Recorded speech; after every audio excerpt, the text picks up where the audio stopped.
What's up, family? Man, this is gonna be a rough one. This is gonna be a rough one. It's gonna take me a minute to get it set up, but I promise you we're gonna go somewhere, okay? We're talking about choices. Choices. Man, we got to get understanding. You know what I mean? We are responsible for the choices we make.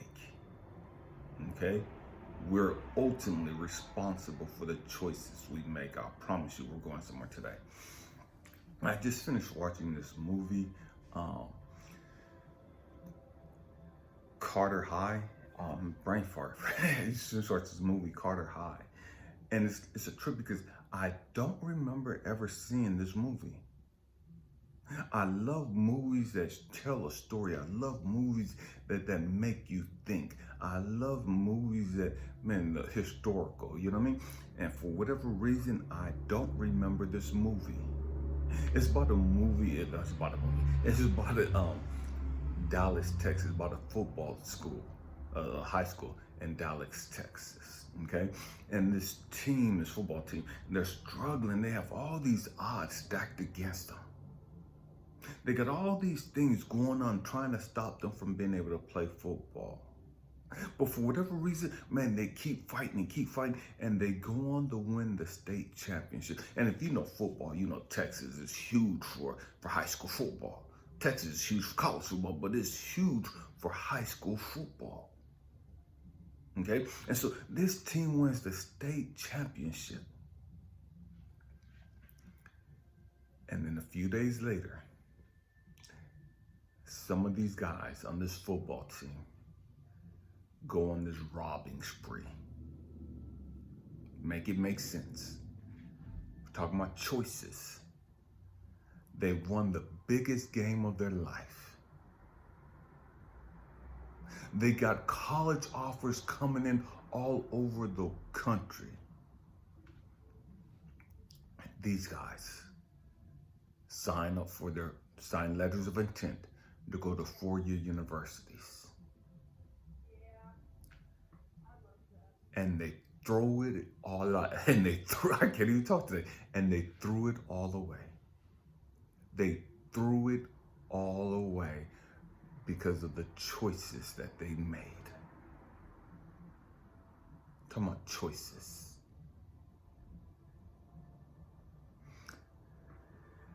And that hit me because it reminded me, it took me back. Again, this happened in 1988, 1989. I graduated high school in June 1998. These guys win the state championship in December of 1988. They lose their freedom. Some of them spent 20 years in prison. Others in the teens, 10 to 15. I think a few of them got like 5 years or something like that. Behind a choice. Behind making the wrong choice. It's easy for us to sit back and look at other people and like, man, they were dumbasses and and how could they waste their life and and they threw their life away for And it's easy for us that have never been in trouble like that. It's easy for us who've never made those choices to look at other people and say, man, they were dumbasses. I can't believe them stupid motherfuckers. They had all this shit just open up for them and they just wasted their fucking life and they scored their behind the fucking wrong choice. We're going there today. We're going there. And the trip is, what God had to remind me as I'm sitting there watching this movie, and my heart is sad because I see what's unfolding. And God is reminding Elijah, look back over your life. Elijah, reflect back on your life. I'm watching this movie. I've never seen this movie before. I never even heard of this movie. But as I'm watching it, I know something's about to happen because I see their characteristics. I know something's about to happen because it is what it is. You know what I mean? Stay with me. I'm going somewhere. And God is talking to me the whole time. And He's reminding me, Elijah, it's easy to sit back. And I'm not judging the guy because I relate to them.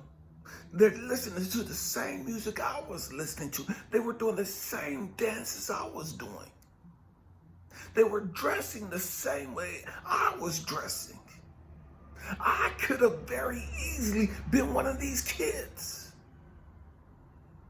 Very easy. Could have been one of them. Again, this happened in Dallas, Texas. I grew up in California. 1988. My aunt, and it's true because November 1988, my aunt signed me up for the Air Force. 1989 comes around. Man, I'm not really feeling the military. It's like, man, fuck the military. You know what I mean? I'm hanging out with my boy, Mitchell Ziegler. We just called him Mitch. Mitch was a Crip. Moved up from LA. One of the first Crips in the area. And I'm riding around with him and we're doing our own stupid stuff. And we're in the car and I'm talking to him and I'm telling him, man, I'm not going in the military. I'm not going in the Air Force. And Mitchell's really about that life. Everybody say they bought that life, but Mitchell's really bought that life. And so Mitch, I'm telling Mitch, is like, man, I'm not going in the military, man. Fuck this shit. I'm not going to fight the white man's battle. And I'm on this bullshit. I'm talking to him, man, I'm not going to fuck this shit. And we sitting there and he's driving and we drinking and just doing stupid ass shit. And Mitch look at me and he starts laughing. And I'm like, fuck you laughing at? You know what I mean? This is just how we talk. It's like, what the fuck you laughing at, bro? I'm not going in the military, man. Fuck them, man. I'm going on one. He's like, yeah, you are. I said, no, the fuck I'm not. And he's laughing. He's like, yes, you are. I said, bro, I'm not going in the fucking military. Fuck them. Fuck they fucking shit. I'm not doing that. I'm not going to fight some white man's fucking battle. We weren't even at war, but I wasn't going in the military. And Mitch pulled out his little piece and put it on his lap. Piece, gun. Put it on his lap. I'm like, what the fuck you doing? He's like, you taking your ass to the fucking military. I said, no, the fuck I'm not. Motherfucker swerved over, pulled up on the side of the road and parked. He's like, motherfucker, you taking your ass to the motherfucking military, to the fucking Air Force. I thought he would be happy that I didn't want to go to the military. I thought he'd be happy. I want to stay out on the fucking streets. We could keep doing what the fuck we was doing. He looked at me, he's like, one of us got to get the fuck up off these streets. You got the best odds of doing something righteous with your motherfucking life. Get your motherfucking ass up off these fucking streets. If I see you on these streets, Broadway, I won't be seeing you on these motherfucking streets. What my boy is telling me. And I'm looking at him, I'm like, what the fuck? He's tripping. And again, he said, bro, if I see you on these streets, I won't be seeing you on these motherfucking streets. And anybody from the fucking block know what that fucking means. You don't get a fucking pass walking down the street. You can't walk out on these motherfucking blocks no more. That's what he was telling me. You can't do shit out here no more. There's motherfucking consequences for being out here on these fucking streets. I'm talking about choices. It wasn't a preacher that started me on my path. It wasn't some great teacher. It wasn't some great evangelist or, renowned psychologist, any of that other shit. It was a Crip. It was a known gangbanger that made me promise I would do something righteous with my life. It was somebody from off the fucking block that made me promise that I would do something positive and constructive with my life. I'm talking about choices. Choices. We all got fucking choices. Again, that was 1988. 1988, Mitch was a year older than me. Last I heard, he's still locked up in prison.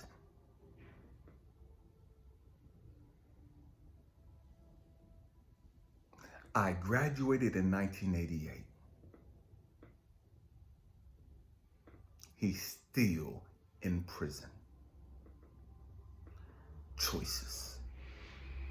Choices. See, it's easy for us, man, that want to be self-righteous. It's easy for us that didn't grow up on the fucking streets like that. It's easy for us that didn't grow up in that fucking mentality with that fucking mentality. It's easy for us that didn't grow up with a father figure, or grew up with a father figure, and grew up with a mother figure, or grew up in a good household and all this other shit, to sit back and look down on other people. It's easy for us that ain't never faced those type of situations and choices to look down on those people. They're just criminals and they're just thugs and they're just hooters. It's easy for self-righteous motherfuckers that look down on everybody else and talk about how they're making poor choices, how they're making bad decisions. We're going there today. We're going there. And it's a trip. Because those same self-righteous motherfuckers won't talk about the choices that they make.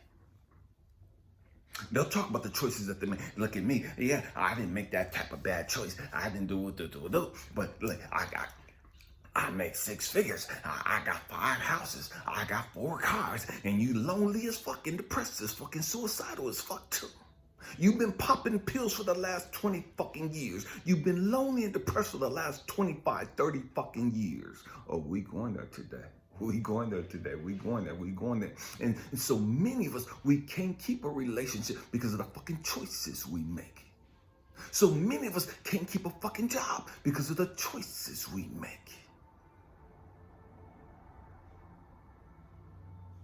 Talk about choices. I've heard so many women come out and talk about dudes ain't shit and whoop-doop and da-da-da-da, and they got 5 baby daddies. It's like, no, it ain't the dudes that ain't shit. It's your motherfucking choices that ain't shit. It's the fucking choices you make that ain't shit. What the fuck is wrong with you when you choose these many motherfucking quote-unquote losers? And then you want to blame them for being deadbeats. You want to blame them for being sorry and woo-doo-doo. What the fuck is wrong with your thought process to make you choose them in the first place? Talking about choices. Nobody held a fucking gun to your head that many times and made you have that many fucking kids out of wedlock to dudes that wasn't doing shit. Choices. I'm not mad at you for making the choices you made. I'm not looking down at you for making the choices you did.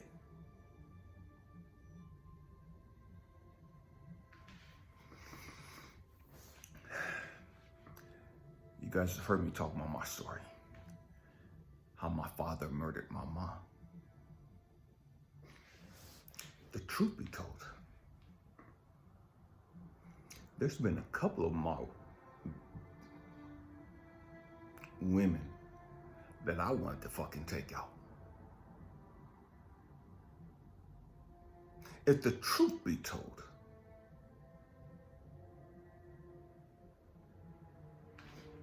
case in point, 1995, I'm living in LA. My sister is living in Riverside, my younger sister. And I'm about to put in some work. I'm dressed all in black. Black Scully, black sweatshirt, black pants, black boots. Got my crossbow. I'm about to go put in some motherfucking work and take a couple people out. Because I've been hurt. I'm about to send a couple of people to see their maker. And so, cell phones that just came out. Everybody had pagers back then. I called my sister and I tell her, T, don't hang up the phone. I call her from my apartment. Don't hang up the phone. I got to go do something. Just put the phone down. Don't hang it up. I'm going to hit your pager, and it's going to pop up and say hello. And it's going to come from a cell phone, whatever. I'm going to hit your pager, and it's going to text you hello. And I'm trying to remember the letters or the numbers. It was 43770 or something like that. And you put them backwards or whatever, and it says hello. 43770. My intent was I was going to hit her pager with hello to let her know, okay, you can hang your phone up. I'm back. I'm going to hang my phone up. Because I was looking for an alibi. I needed an alibi. And my sister, I'm putting her in the mix. I'm making her my alibi. Because it couldn't have been me that went out there and did this double murder, because I'm at home on the phone with my sister. Check my records, my phone records. This was what was going through my head.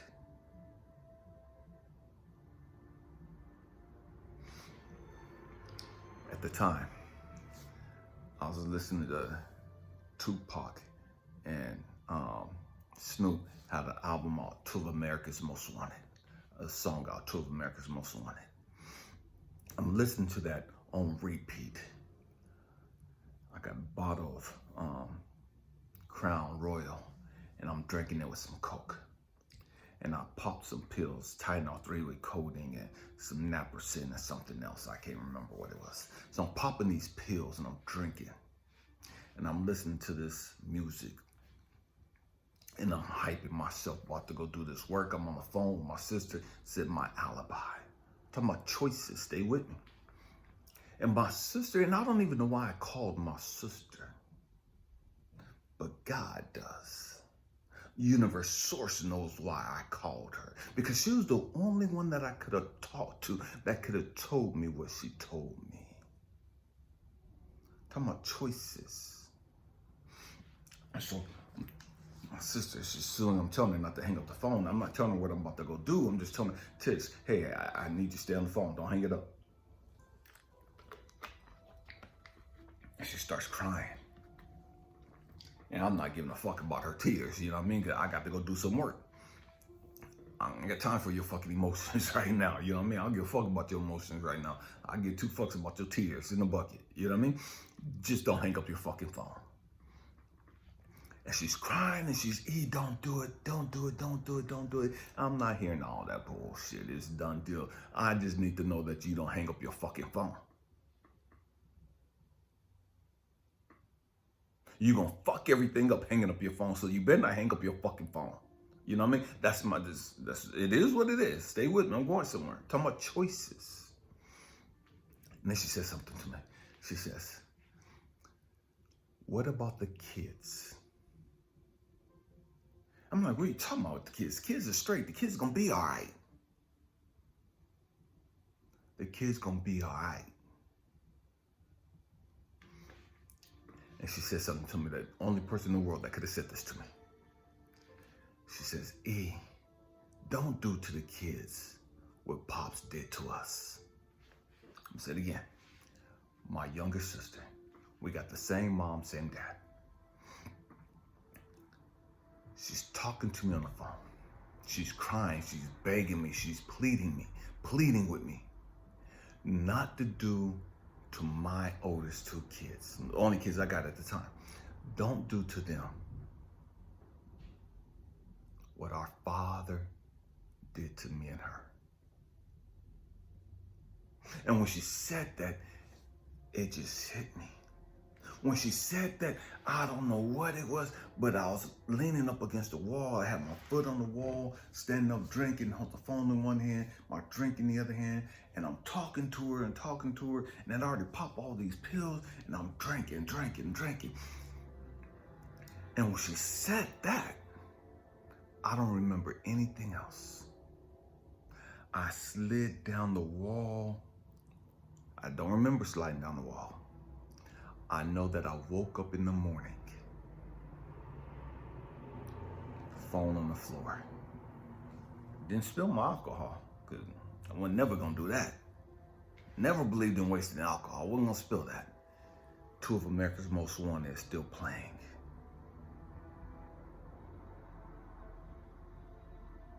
And I felt so light. I didn't feel drunk. I didn't feel high. I didn't feel nothing. I felt light. Stay with me. I'm going somewhere. It's as though my heart had been changed. It's as though my mind had been changed.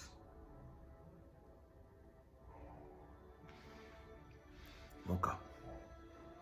Looked around.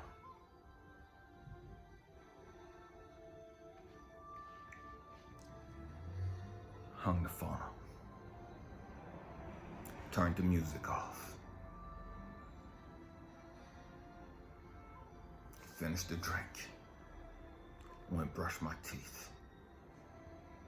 And saw all the dried up tears, the tear stains, the dried up stuff from my eyes. To my choices.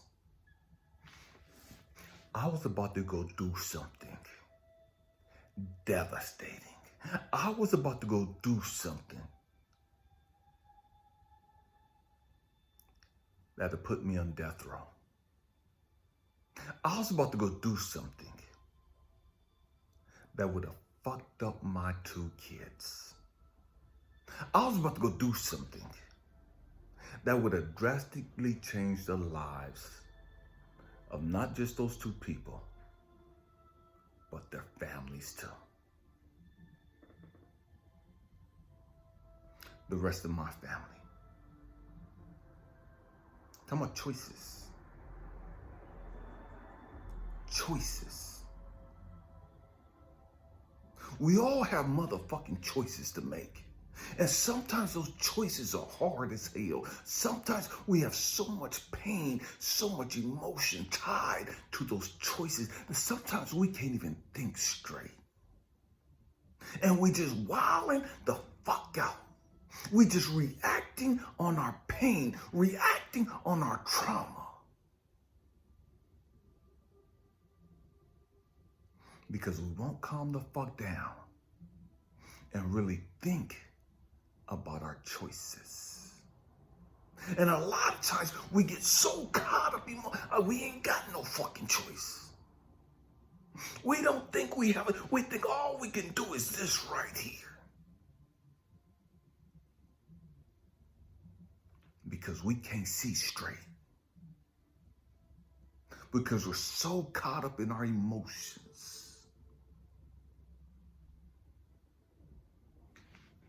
Talking about choices.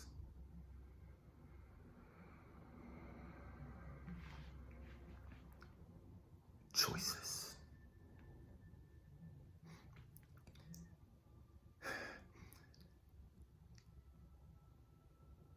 You didn't always make the right choice.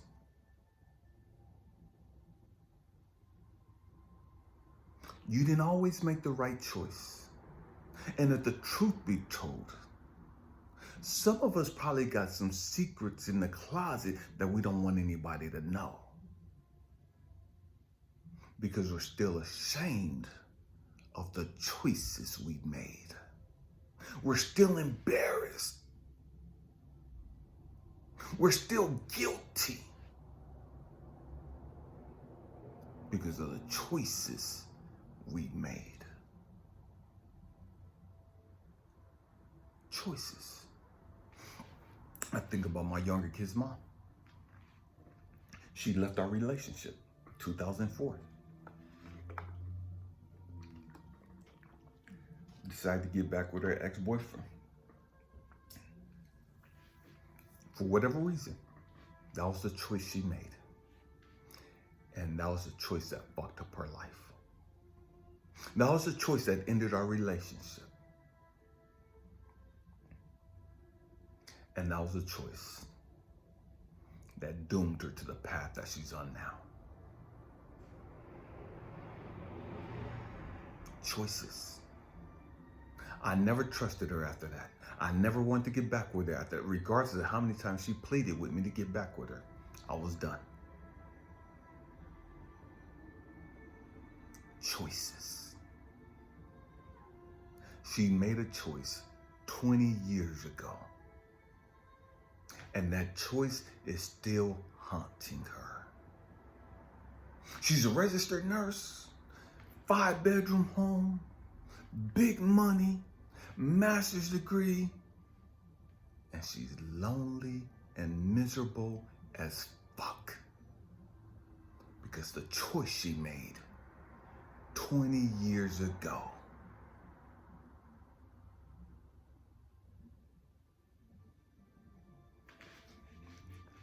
What choices have you made that's still haunting you? What choices have you made that you still haven't dealt with? What choices have you made you still haven't learned from?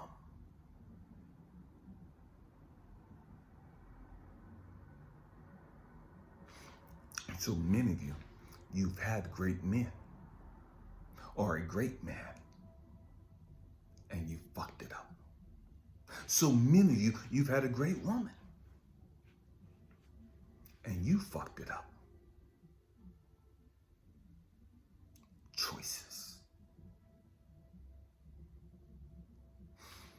And so many of us, after we fuck up a good relationship, for somebody we should have never been involved with, and then when that relationship don't work, it's easy for us to say bitches ain't shit. It's easy for us to say that dudes ain't shit.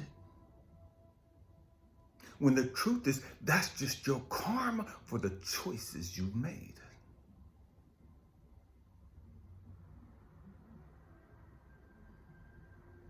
Because you had a good man and you fucked him off. You had a good woman and you fucked it off. You had a great job and you fucked it off.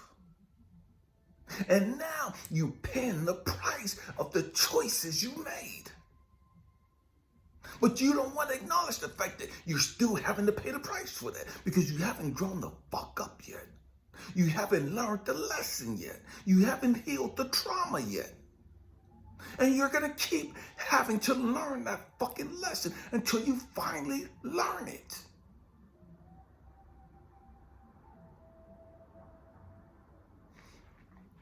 Choices. So many people. We hear somebody like this talking to us.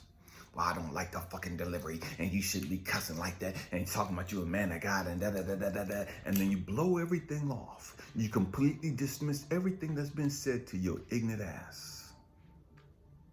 Because you know it all. You don't like the delivery. You don't like that I got tattoos that the person got tattooed. You don't like whatever the fuck it is you don't like. And you completely dismiss the messenger.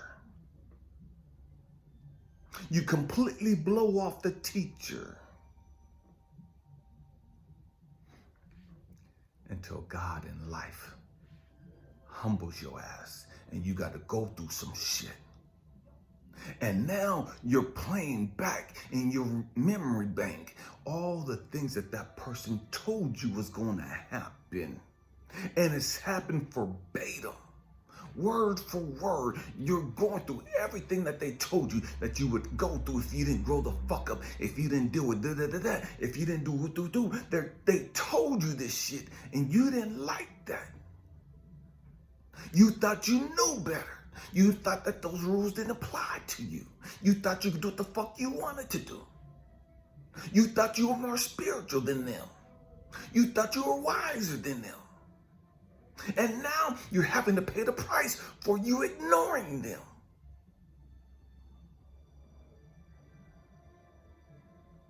Choices. Choices. See, everybody won't grow up. And that's the choice that they make. And some of us will go through the same lessons for 20 to 30 years to 40 years. because we never learned the fucking lesson. See, it's easy for us to sit there, ain't never been to penitentiary, to sit back and look at the, man, those guys just wasted their life and da-da-da-da-da-da-da-da. A lot of those guys that were locked up got out, they're married, and they're doing all right now. They're living productive lives. I was watching a documentary on some of them, and they were talking about the lessons that they've learned. The lessons that they've learned. It was a costly mistake. It was a costly choice of decisions. And they've had nothing but time to reflect on the choices that they've made.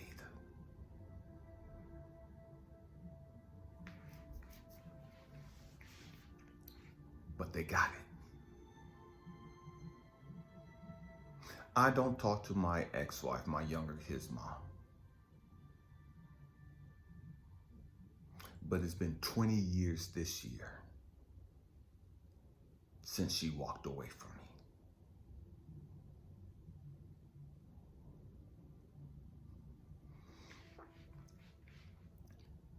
And by the way she sounds, by the way she was talking a few months ago, she still hasn't learned the fucking lesson.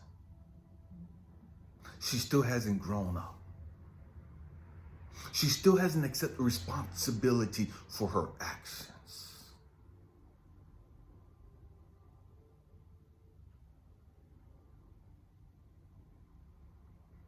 Big house, nobody to share it with. Great income, great career choice, nobody to share it with.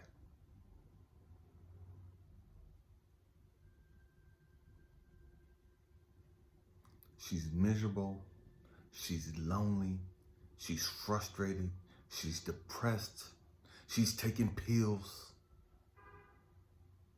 for her depression and her anxiety.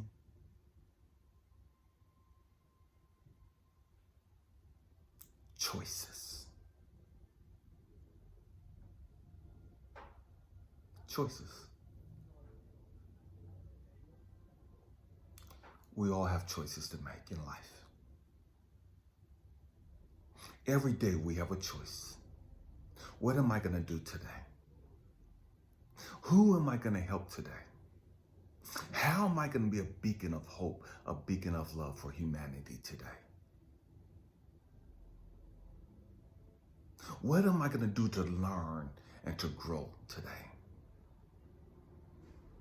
Today, am I going to just sit back and just relax?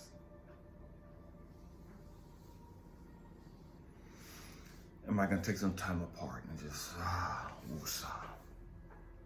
Am I going to exercise today? What am I going to eat today? What am I going to study today?